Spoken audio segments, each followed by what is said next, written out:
আসসালামু আলাইকুম সবাইকে যারা এই ভিডিওটা দেখছেন। আসলে মাঝে মাঝে চিন্তা করি বিদেশে আসলেই মানুষ ব্লগার হয়ে যায় কেন, বা সুন্দর সুন্দর ভিডিওগুলো কেন বারবার তার টাইম লাইনে দেয়।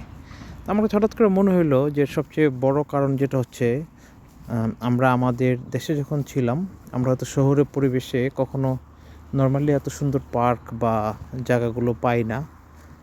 সো আমাদের কাছে মনে হয় যে let's share it with others, তারাও যাতে একটু দেখতে পারে যে জায়গাগুলো কেমন হয়, পার্কগুলো কেমন হয়। এই জন্যই আমার কাছে মনে হয় যে তারা এগুলো শেয়ার করে। যাই হোক, আমি বিকালবেলা বের হয়েছিলাম, তো বাসার পাশে পার্কটা খুবই চমৎকার লাগে আমার কাছে। পার্কটাতে কিছু বড় বড় গাছ আছে যেগুলো অনেক পুরাতন, এবং সামারের এই সময়টায় প্রচুর সৌন্দর্য ফুটে ওঠে গাছগুলোতে। তো আমার কাছে ভালো লাগলো। পার্কটা কয়েকবার রাউন্ড দিলাম এবং কিছুক্ষণ হাঁটাহাঁটি করে দেন আবার বাসে চলে গেলাম।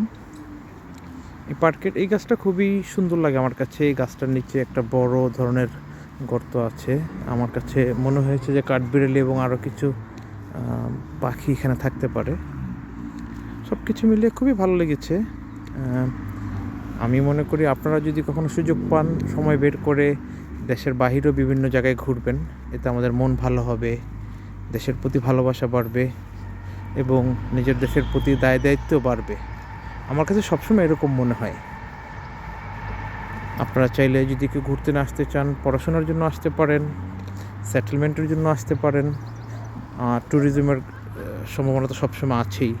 আমাদের দেশ থেকে ভিসাও হয় অন্যান্য দেশগুলোতে। সো সুযোগ থাকলে অবশ্যই আপনারা আসবেন। যে কোনো ধরনের গাইডলাইন্স বা সাজেশন দরকার হলে আমরা যারা বাইরে থাকি বা আরও যারা আছেন তাদের কাছে জানতে চাইতে পারেন। আই হোপ আমরা যখনই দেশের বাইরে চলে আসি আমাদের কিন্তু তখন আর পরিচয়টা থাকে আমরা বাংলাদেশি।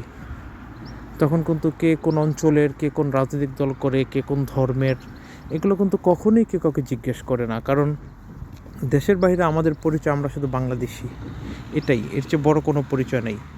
সকলকে ধন্যবাদ, ভালো থাকবেন, আল্লাহ হাফেজ, শুভরাত্রি।